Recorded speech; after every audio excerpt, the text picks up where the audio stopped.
Hello বন্ধুরা, welcome to my channel চটপটি রাঁধুনি। আজকে আমি তোমাদের জন্য নিয়ে এসেছি ভীষণ সহজ একটা রেসিপি, যেটা বানাতে মাত্র 10 মিনিট লাগবে। এত সহজে এত টেস্টি একটা রেসিপি তোমরা একবার হলেও ট্রাই করে দেখবে। চলো শুরু করা যাক। আজকের রেসিপি হচ্ছে ভাপা চিংড়ি। তার জন্য আমি মিক্সিতে কাঁচা লঙ্কা, পোস্ত, দই দিয়ে ভালো করে পিষে নেব। পোস্ত, কাঁচা লঙ্কা, দইটাকে ভালো করে পিষে নিয়ে আমি এখানে নিয়েছি 2 চামচ মতন পোস্ত, 7-8টা কাঁচা লঙ্কা আর টক দই 1 কাপের মতন, আর একটু নুন আর হলুদ, এগুলো দিয়ে পোস্তটাকে ভালো করে পিষে নিয়েছি। তারপর একটা বাটিতে নুন হলুদ মাখানো চিংড়ি মাছ দিয়ে তার মধ্যে আমি ওই মিক্সারটা দিয়ে দেবো। আমি এখানে 200 গ্রামের মতন চিংড়ি নিয়েছি। আমার কাছে এই সাইজেরই চিংড়ি ছিল, আমি এটা দিয়ে বানিয়ে ফেলেছি। তোমরা যদি চাও তাহলে বড় চিংড়ি দিয়েও করতে পারো, সেটা আরও বেশি টেস্টি হবে। এবার মিক্সিটা আমি ভালো করে জল দিয়ে একটু ধুয়ে ওই জলটাও ওর মধ্যে দিয়ে দিলাম। দিয়ে ভালো করে আমি ওই মিক্সচারটার সাথে চিংড়ি মাছগুলোকে মিশিয়ে নেব। ওপর দিয়ে দিলাম সাদা তেল। আমি রেসিপিটা সাদা তেলেই করেছি। সর্ষের তেল দিলে একটু বেশি টেস্ট হয়, কিন্তু আমি সাদা তেলেই করেছি। তোমরা চাইলে সর্ষের তেল দিয়ে করতে পারো। তারপরে ওপর দিয়ে কটা চেরা কাঁচা লঙ্কা দিয়ে ভালো করে নাড়িয়ে আমি গ্যাসে বসিয়ে দিয়েছি।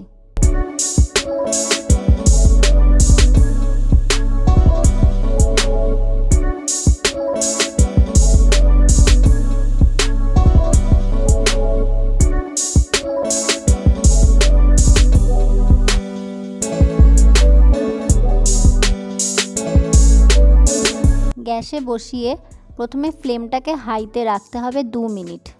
তারপরে ফ্লেমটা একদম লোতে দিয়ে ঢাকা দিয়ে দিতে হবে। ঢাকা দিলে চিংড়ি মাছটা ভালো মতন সেদ্ধ হয়ে যাবে।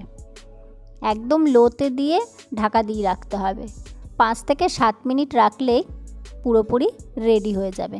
5 মিনিট পর আমি ঢাকাটা খুলে দেখুন ওপর দিয়ে পুরো তেলটা ভাসছে, তার মানে এটা পুরোপুরি রেডি হয়ে গেছে। এখানে কিন্তু কোনো এক্সট্রা জল ব্যবহার করিনি। দইয়ের থেকে আর ওই মিক্সিটা ধুয়ে যেটুকু জল দিয়েছিলাম, ব্যাস ওইটুকুই।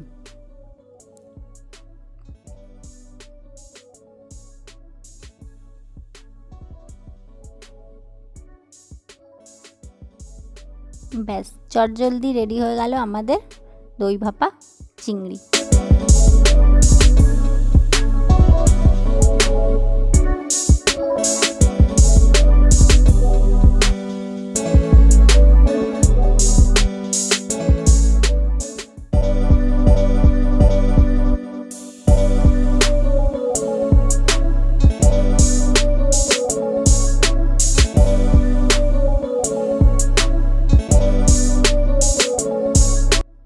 রেডি হয়ে গেল খুব সহজেই এই রেসিপিটা।